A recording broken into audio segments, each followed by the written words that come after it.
Bueno, bienvenidos, bienvenidas, bienvenides a mis estudiantes de la UNLP, Seminario de Fútbol, Perspectivas de Géneros y Sexualidades. Nos encontramos en otro encuentro remoto.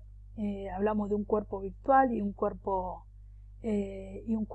digital en nuestros encuentros de Zoom. Así que bueno, vamos a hablar de este cuerpo digital y nos podríamos poner a pensar si existe un fútbol femenino o es un fútbol feminista.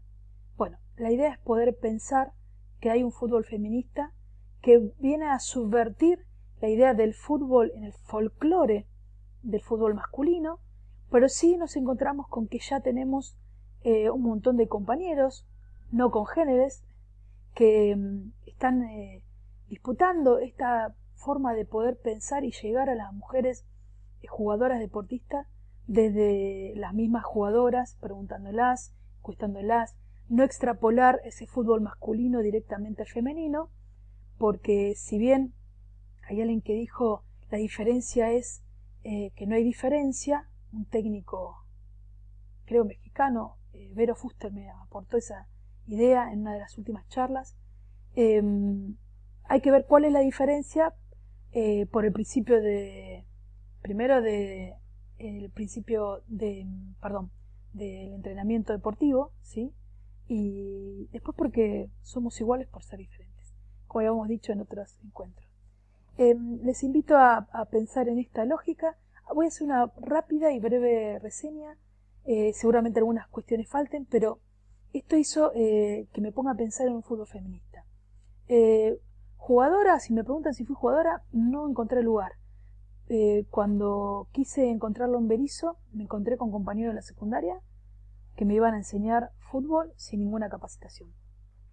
Cuando me fui a Boca, ya era un universo que tenía que estar decidiendo o el estudio de mi profesora de educación física o Boca. Luego, en el año 96, en realidad en el año ya 92, estaba de ayudante del profe Córdoba, que él estaba de preparador físico en Estudiantes de La Plata y después pudo ser técnico del mismo club, y ahí nos encontramos con que nos apasionaba el fútbol y queríamos compartir esto. En uno de sus viajes me llama para ser parte de la dirección técnica que sea la cara del fútbol femenino de Estudiantes. A veces yo estuve en Grecia, estuve en otros lugares de Europa y bueno, yo creo que el fútbol femenino lo tenemos que ver como una idea, una genialidad de las tantas que tuvo el profe.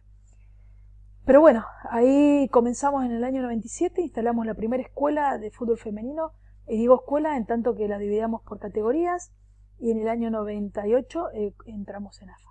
Bueno, luego en el año 2003 el profe titular de mi cátedra, que ya está jubilado, me invita al profesor Dicky Berchi, que ustedes conocen,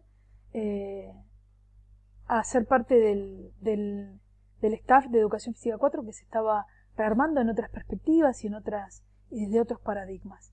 Me había escuchado en un congreso y ahí estuve dando mis clases y sigo dándolas en perspectivas.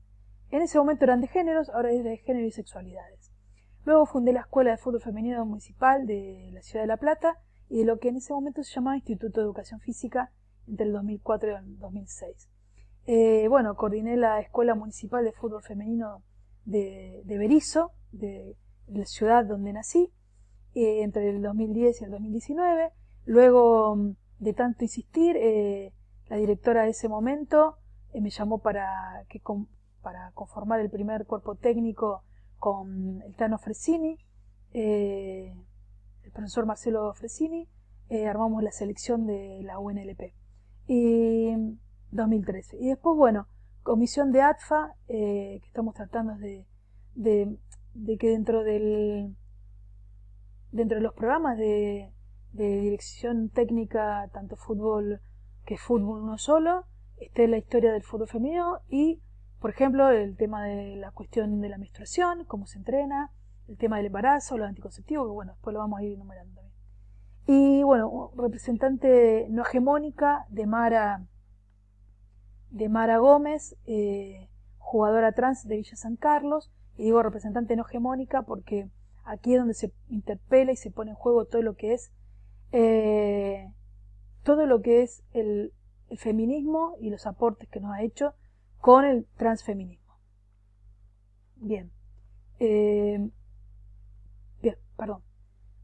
Pensaba en una metodología, siempre hablamos de métodos analíticos, de métodos sintéticos en el fútbol, pero podemos empezar a hablar de un método más allá que mixto, a enseñar a seguir aprendiendo. Y eso nos desafía a que nos interpelen las jugadoras y los jugadores, y en esto del pensamiento crítico y protagónico que tanto promovemos desde la enseñanza de la educación física. Bueno, pensar un método, yo estoy hablando últimamente de una incomodidad empática que tiene que ver con esto de incomodarnos desde los subjetivos. Si yo no me incomodo, no voy a poder pretender que los demás se incomoden. Y empático porque si bien no me puedo poner en el lugar de otro, lo que sí puedo es conversar, encuestar, charlar, generar espacios donde poder conocer la realidad de las jugadoras, de los jugadores, de los cuerpos técnicos, de los dirigentes, etc. Hablar de un liderazgo responsable. ¿Por qué me invitaron y retomé esta filmina, en realidad diapositiva, que habla del liderazgo responsable? Como verán, no me sale decirlo porque nunca me había pensado de ser líder. Pero bueno, ya que el coaching, la neurociencia, todo eso habla de liderazgo, los profes y las profas somos líderes y reconocemos líderes dentro de nuestros equipos. Y bueno, ¿qué característica tiene? Saber que el liderazgo da poder y hay que utilizar ese poder en beneficio de todos. No ser egoístas. La sororidad entre nosotras las mujeres y la solidaridad del conocimiento, estas redes que están haciendo tanto en estos momentos a través de los Zoom y de todos los medios que podemos utilizar para comunicarnos los saberes, ¿no? Y activar, dice, un proceso y dinamizar y potenciar esos procesos. Tienen que ver con eso, ¿no? Cómo tejemos estas redes. El liderazgo requiere asumir una responsabilidad que a la hora de tomar decisiones, ¿sí? Cómo conformamos y cómo cada rol va a tener una característica que tenemos que potenciar. Así como la capacidad de saber distribuirla entre los miembros del equipo, generando confianza y motivación. Confianza, que es una palabra tan poco utilizada y tan poco puesta en valor, y la motivación, tanto interna y externa, de conocer el rumbo que queremos llevar. Y como decía acá Seneca, cuando un hombre, lo pongo en comillas porque me gusta hablar de varón, cuando un varón no sabe hacia dónde navega, ningún viento le va a ser favorable. Y esto tiene que ver un poco con los desafíos que vamos a tener. Hablando de fútbol propiamente femenino y feminista, tiene que ver con esto, ¿no? El conocimiento es transgresor más en la mujer. Lo dijo Sor Juana Inés de la Cruz, que se tuvo que vestir de varón para llegar a la teología, y la verdad que yo puedo ser una mujer masculina por momentos, más femenina por otros, pero lo que tengo claro es que quiero ser una mujer quizá diferente, pero quiero ser y me siento una mujer. Y no tengo que recibir un diploma, está bien que esto ya tiene más de 20 años, donde diga don, que me ponga en un lugar que no da de la mano de mi identidad, y que diga director técnico en la misma lógica, ¿no? Hay un concepto que quiero destacar para que me puedan comprender mis colegas, que hay el feminismo nos enseñó del mansplaining, ¿no? Que quiere decir hombre o varón que explica. Es la costumbre, dice, proveniente del varón hacia las mujeres de explicar y mostrar cómo se hace algo sin que nadie se lo preguntara, usando por lo general un tono paternalista y condescendiente. De esta manera la opinión de la mujer, por más formada que estemos en el tema, y la inviabilidad e irrelevancia, ¿no?, que tenemos. Es decir, cierta forma es una manera de machismo cultural que reproduce un sistema de dominación de los varones sobre las mujeres, le hace papá dándote instrucciones en pleno partido. Este concepto me lo aporta mi sobrina y una estudiante del otro seminario, donde estamos conformando un glosario en perspectivas de géneros y sexualidades.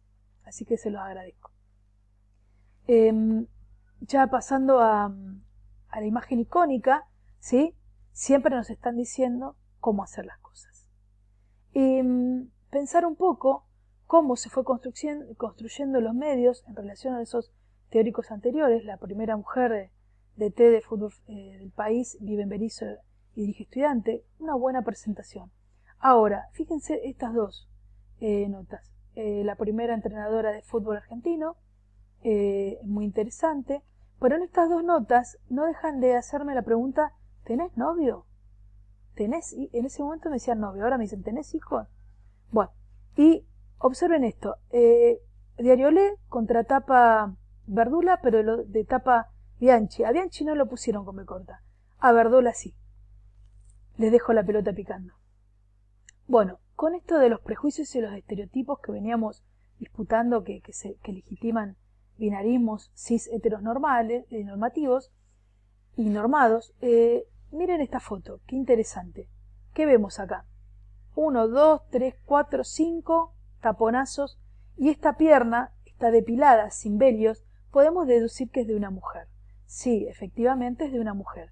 O puede ser de algún varón que se depile, pero en este caso es un taponazo, una jugadora de la escuelita municipal. Le pregunté si quería salir del partido y ¿qué me contestó? Ya tienen la respuesta. Entonces, ¿podemos decir los varones no lloran, las mujeres no jugamos al fútbol?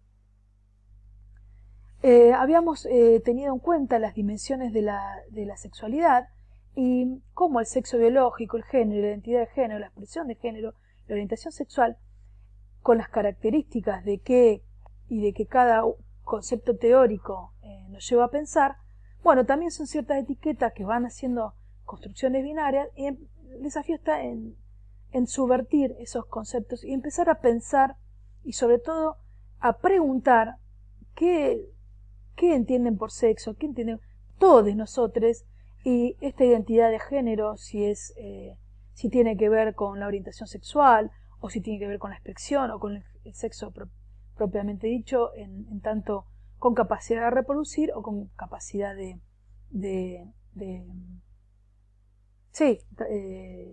fecundar, ¿no? Y bueno, haciendo una síntesis de un sistema táctico, digo yo, un sistema táctico de lo que es el patriarcado, vamos a repasar estas que me parece muy importante, que no confundir el machismo con el feminismo, ¿no?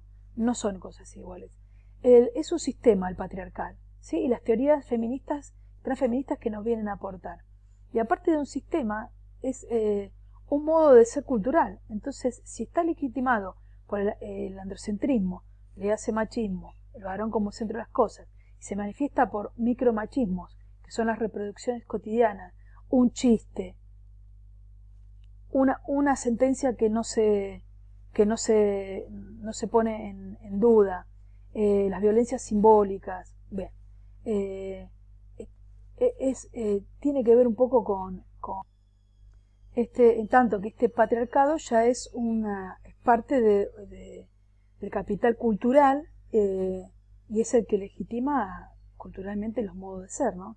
Entonces las teorías feministas y transfeministas como doctrina y movimiento social que pide para la mujer el reconocimiento de sus capacidades, derechos y oportunidades que tradicionalmente han estado reservados para los varones. El transfeminismo es una corriente de feminismo que amplía los sujetos del mismo a otras personas que no son mujeres cisgénero. Lo importante de esto es poder pensar que no son lo mismo porque uno es unidireccional a que el varón sea el poseedor de los saberes y de los privilegios. Y tengamos en cuenta que no es el varón, en tanto hombre, varón biológico, ¿sí? Cis, sino y ese varón ese varón cis heteronormado y todo lo que esté, ese varón no hegemónico, no va a estar no va a poder encajar en este sistema patriarcal y va a haber limitado también sus derechos, como las mujeres, las identidades trans, las niñas. Bueno, vamos a cerrar acá y nos encontramos en la segunda parte que ya está por venir.